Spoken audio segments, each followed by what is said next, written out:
What's up, everybody? Welcome to the Real Estate University podcast. I am absolutely pumped today to be spending a little bit of time, and I want to maximize that time. So I'm not gonna fluff you up here. I'm not gonna talk too much. I'm just gonna get right into it. A guy that needs no introduction.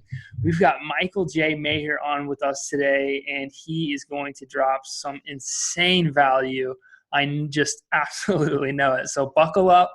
And let's get into it, man. Michael, thank you so much for jumping on and chatting with us. My pleasure. And I have to tell you, you said you're pumped for this interview. And it's like some people, they get on, they go, I am so excited for this interview. And when you said I'm pumped for this interview, like the pre-show that we talked about, and then also what we're doing now, it's just like, you are pumped. I mean, I bet you wake up pumped. Like you really are pumped about doing this, and you're pumped. Makes me pumped up about doing this. So thank you. Thank you. It's an honor and privilege to be on. I'm a fan of your work and looking forward to what we share today. I really appreciate that, man. I've been a fan of your work for quite some time. And one of the first questions I've always wanted to ask you is just why? Why do you do what you do? Yeah, I don't know. No. All right, next question. Yeah, exactly. Marshawn Lynch, right? Next question. So, I'll tell you what, why do I do what I do? What I do now is interesting because I'm an introvert. We talked about being introverted a little bit. We're all ambiverts, right? We have introverted and we have extroverted senses, but I tend towards the introverted side. But the reason I do what I do is because I have a system that allows people to build businesses based on love, generosity, and appreciation, right? And what's amazing is they are able to build businesses. They feel good building the business. And when the business comes, it's good business. And then at the end of the day, they feel good about what they've accomplished, and it's fulfilling. Versus we've had some business owners who have come to us, have been in business for 20 years, and they have just gone. No, they really didn't even know why they were doing or what they were doing, but they've been cold calling, they've been door knocking, they've been, advertising in newspapers. They've been doing all this stuff, and it never felt good.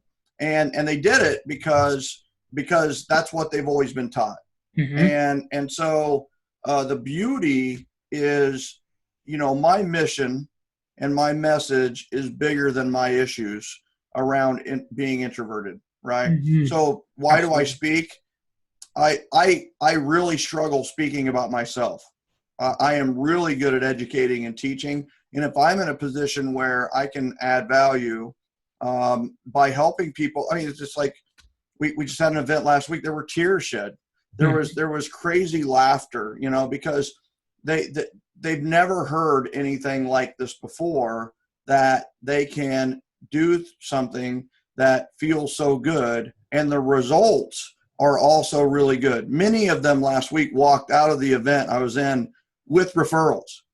Like, they came to my event and we did real world application. And by the end of the event, they had referrals to follow up with. And it's just like, that's real time referrals. Where does that happen? Right. That's called putting your mouth where your wallet is, or putting your money where your mouth is. Where your mouth is. There we go. Exactly. So anyway, that's why I do what I do is because, we're converting the masses, if you will, of salespeople to a better way, not just of doing business, but a better way of life. Truly. 100%. 100%. Okay. So I know you said you don't really like talking about yourself sometimes. I'm going to unfortunately ask you a question about yourself, if you don't mind. If you'll all good. Indulge the audience here a little bit, I'll turn it into a strategy, or I'll turn it into a lesson. Watch this. There we go. That's perfect. Yeah. So I know you don't know that much about me, but growing up, I didn't have a ton. I grew up in a garage in my parents' house. I slept on a couch most of my life, and so I can relate with you. When I read things about you, about how you from living in a shack to a near experience. So tell me just a little bit about give me a glimpse into the mindset, because I know what I went through. I know how I got out of it, but what is some strategy? I'll lead into it for you. What is some strategy that that somebody out there that might feel like they're living in a shack, or might feel like they're having a near-death experience, or might feel like they're kind of riding that wave through hell right now, what are some things that you can give them some value on from a mindset standpoint to pull them out of that? Yeah. So first and foremost, living in a shack or living in a mansion, I think you're right. You live in the 8 to 12 inches between your ears, right?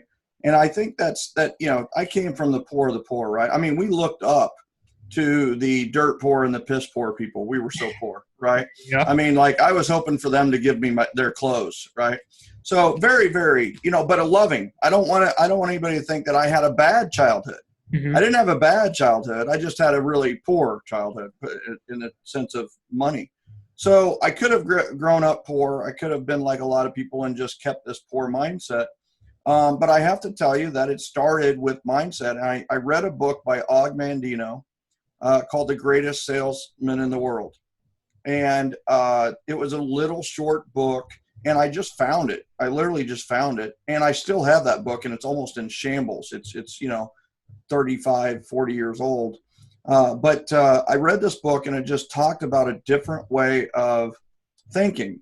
And that led me on this path of kind of thinking differently, that there's a different world than my shack, right? Or Gardner. I mean, Gardner, freaking Kansas, right? It's like, there were less than 1,000 people there when I was born. But it was one of those where we could experience that there's a bigger world through books. And that's what I did is I just read. I wasn't a very good reader, and I struggled to read early on.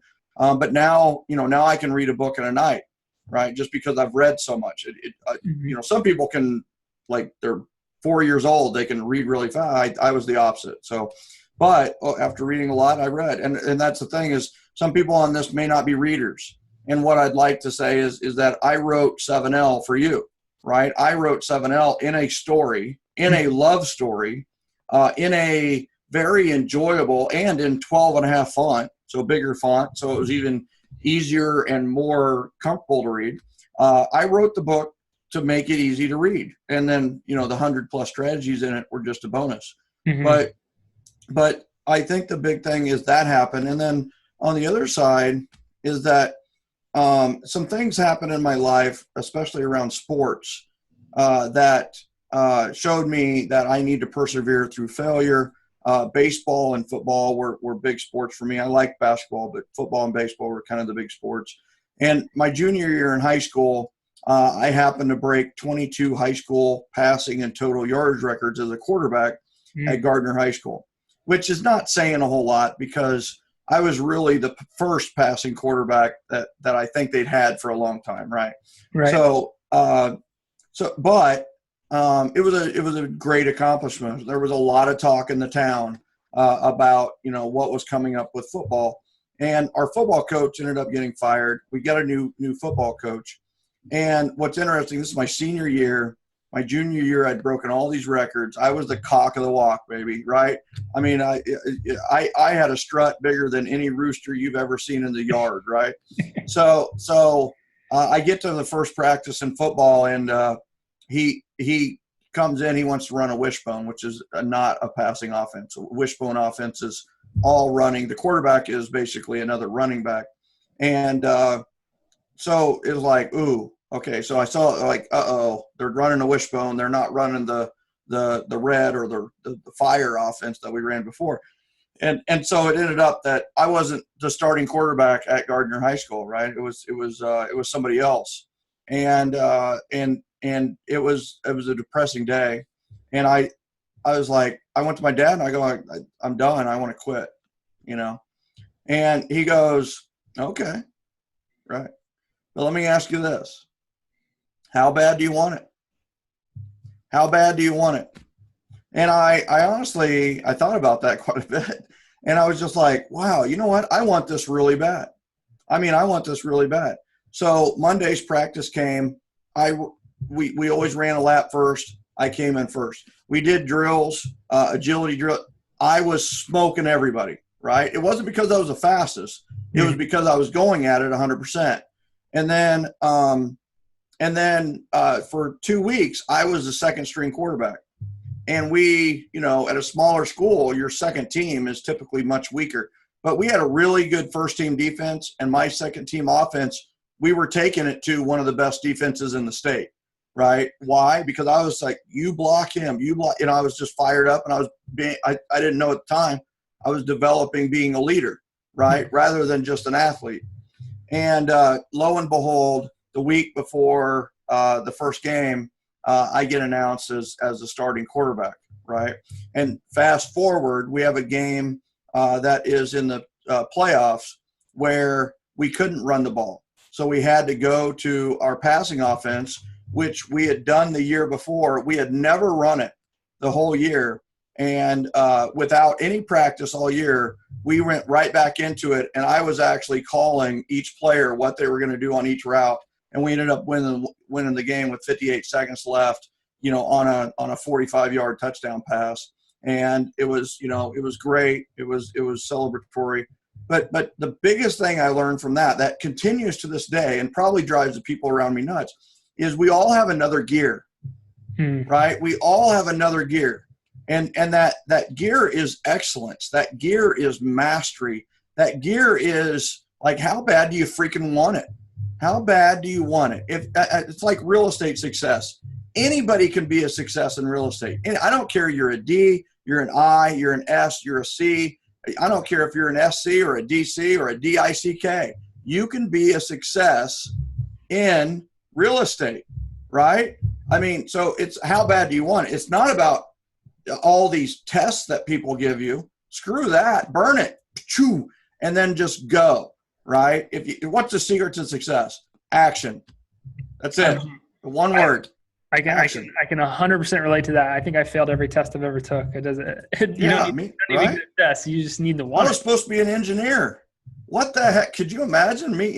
That'd be so sad. So that was awesome. That was the most I've ever talked about myself. Well, hey man, I appreciate it, and everybody listening appreciates it because you dropped a ton of truth, and I definitely got some golden nuggets. I think most people could just hang up right now, because they needed to hear how bad they want it. How bad? I mean, it's like, yeah, you know what? You don't have to do it. You got it. How many people get into real estate by default? Right. By divorce or by losing a job or by, you know what, the kids are going back to school. I think I'll start doing a little bit of real estate on the side, right? But the thing is if you do something half-butt, if you jump in a little bit, this business will eat you up, crunch you up, and spit you out, right? And you know what? You'll be another statistic. You'll be another 85 to 95% that get out of this business in 3 years. 100%. So it's like, even if you're going to do it, one of the top agents in Kansas City, right? She started it and she started a part-time. Her husband was building. And so she started but she didn't get into it and just do it part-time. She jumped in and said, well, if I'm going to do this, I'm just going to kick butt. Well, now she's doing $400 million a year in production in Kansas City.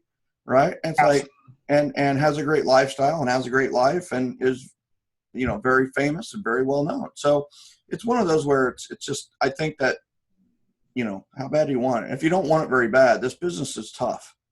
It absolutely is. You need fire and you need a plan. So something that I heard you mention, was mastery and learning and education, taking somebody, it doesn't matter what situation, doesn't matter if you had a job, doesn't matter if you're getting in it because you had a divorce or you're wanting something extra to do. If you walk into a brokerage's office and they say, here's the keys, we'll see at the closing table, you need to turn around and go to a different brokerage or jump on the internet and look up Michael here or figure something out that can help you get a plan. Yeah. So we're talking about mastery and we're talking about planning. We're talking about education.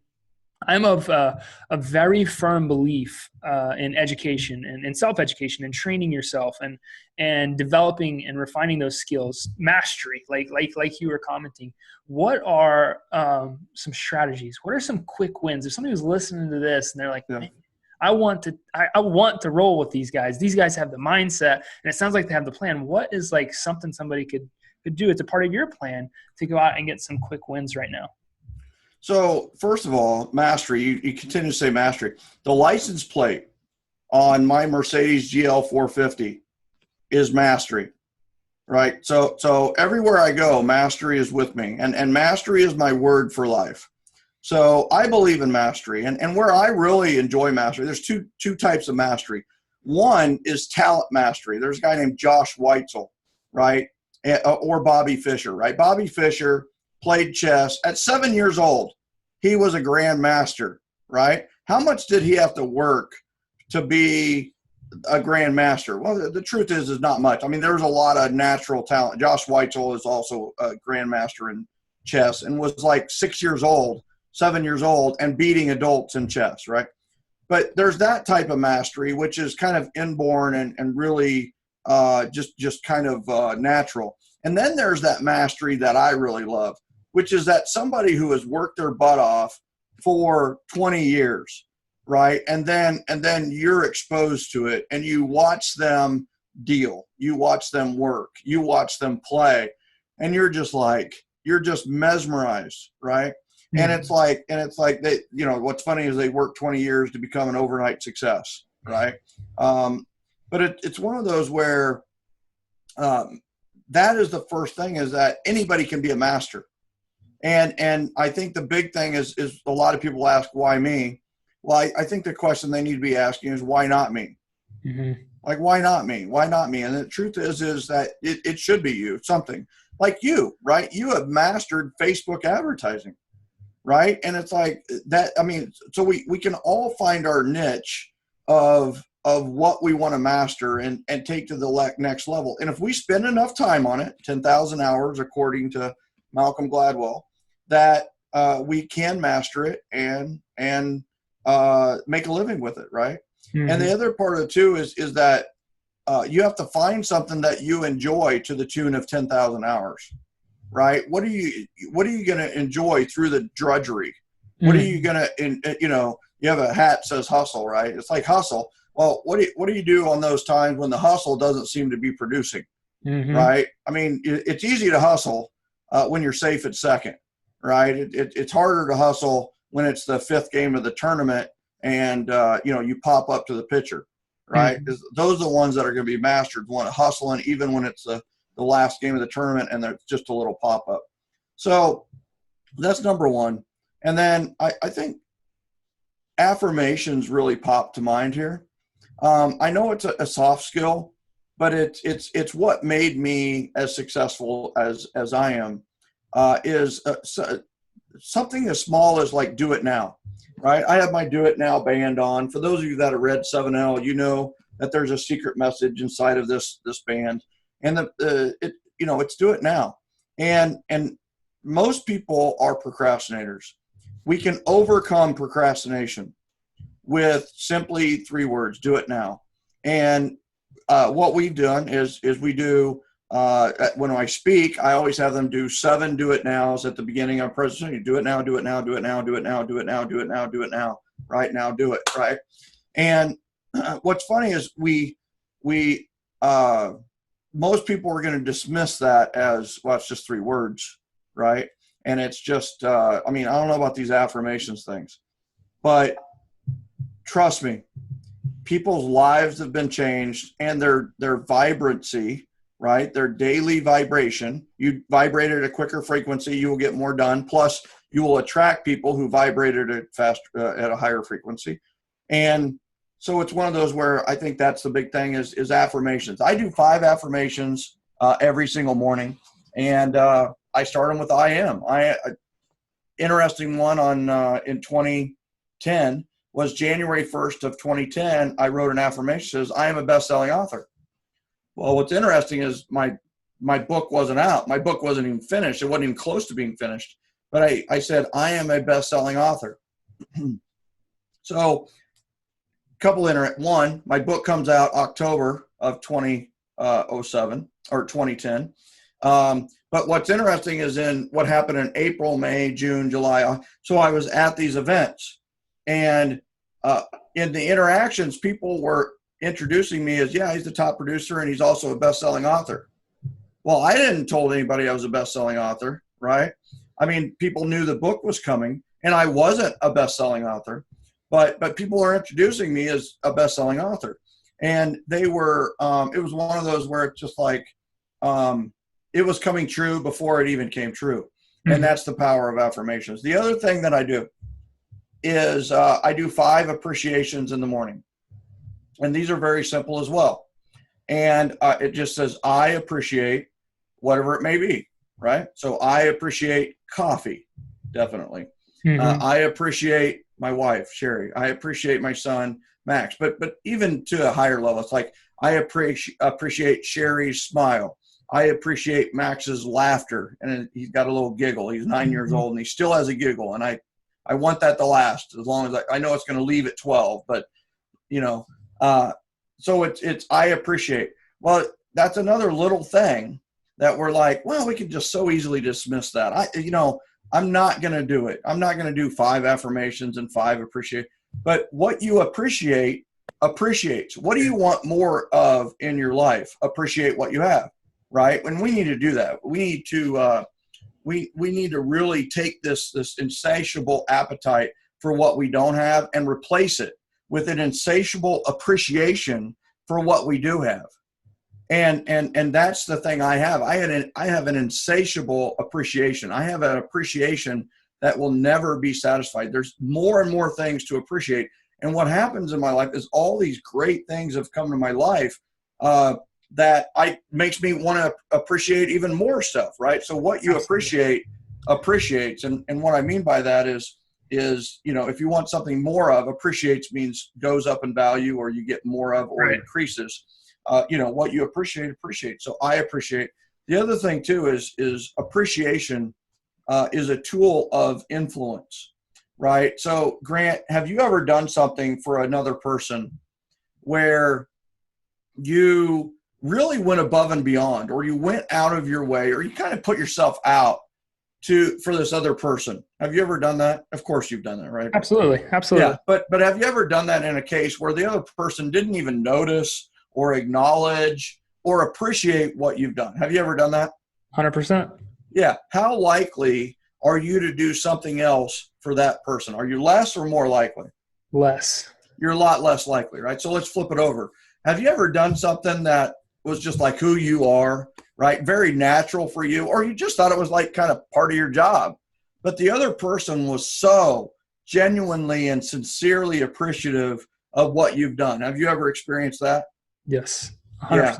Are you less or more likely to do something else for that person? More likely.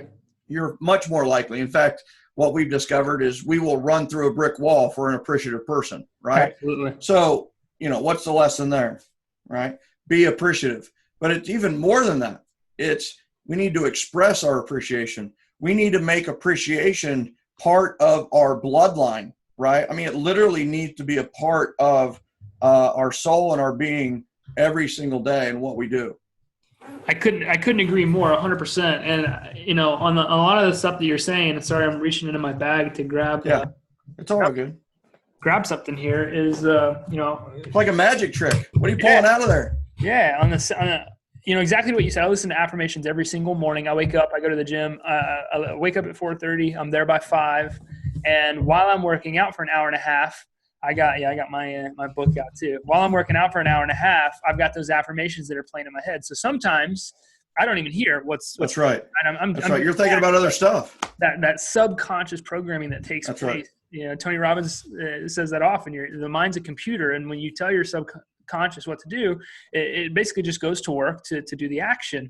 Right. And when you're talking about appreciation, I often talk about gratitude. That's what I got on my wrist here.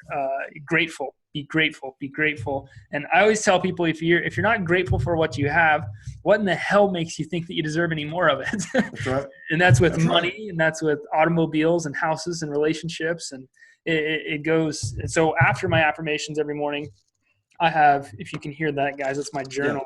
Yeah. I sit there and I just make a list, and it just goes every single thing that I can pop through my mind. I love it. Like a brain dump. That's what we call a brain dump.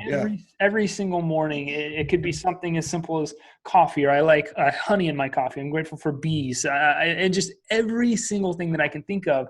And when I started implementing affirmations and when I started implementing gratitude, it was unbelievable. Yeah. And what I tell people, like when I talk about gratitude, it was same day. I woke up one morning, a mentor told me, you've got to start doing this. Filled it out that morning. literally money was on my list. I had like my first $10,000 day, and this was on my list. And it was just amazing when you sit back with so much intention and are grateful and appreciative for what you have, how much more of it starts to flood into your life. So great lessons, great strategy as well for what somebody that's just listening to this can do. I wrote a Facebook post this morning, and I think this plays in because I think a lot of people need to hear this. There was this man who's walking on the beach to think about some things. And he noticed this gentleman sitting on a beach in a chair, relaxed, reading a book, having a little cocktail. And he walked up to him and he said, what do you do to be able to just sit out here in the middle of the day? I'm struggling with my life and I'm out here thinking. And he's like, well, I'm an entrepreneur. And he said, an entrepreneur? What's that? He said, well, an entrepreneur is somebody that has real freedom, that lives life on their terms, that sees problems, develops solutions, somebody that changes the world and builds businesses. And he's like, wow, I want to be an entrepreneur. How do I do that? And the gentleman turned around and he said, it's very simple. First, you go build yourself, and then you go build a business. And I just think that's so incredibly powerful. And something that people, real estate agents, you guys listen to this, you should understand that like sometimes business isn't about business at all. It's about you. Right. Yeah. And so that's just some powerful stuff, man. I'm glad we're getting into this deep conversation here because I think I think people need to hear this stuff for sure. Well, this will drop on you. I truly believe the purpose of a business is to be referable. I believe that. I mean, here's the thing: if you tell me about your quality service, right? If you tell me about how great your service is or how great your product is, and I'm going to say, how many referrals do you get? Right? If you're not getting referrals, then can you really say it's quality service? Because if it was quality service, it was a while, people would be talking about it, right? Absolutely. If it was a great price, a great value, people would be talking about it. Is it are you just marketable or are you remarkable, right? And it's about being remarkable, and it's the purpose of a business is to be referable. Well, that starts with the person. Right? The leader, the CEO, is that person referable? A lot of times the CEO is referable, but can you build a business that is referable? If your entire goal is to solve a problem, you're going to do well. But if your business is to solve a problem and be referable so that everybody is talking about it, your clients are all bragging about it, then you're going to set yourself to a higher standard. And you're never going to have to worry about food or money or anything else again because you've got all these salespeople. Why would you hire a sales staff when you have all these people who would be free salespeople for you? And quite honestly, that's what you should generate. You should generate unpaid salespeople, not paid salespeople, right?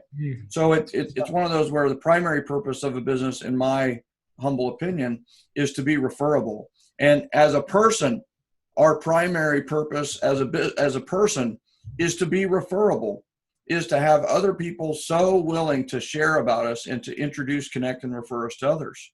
Absolutely.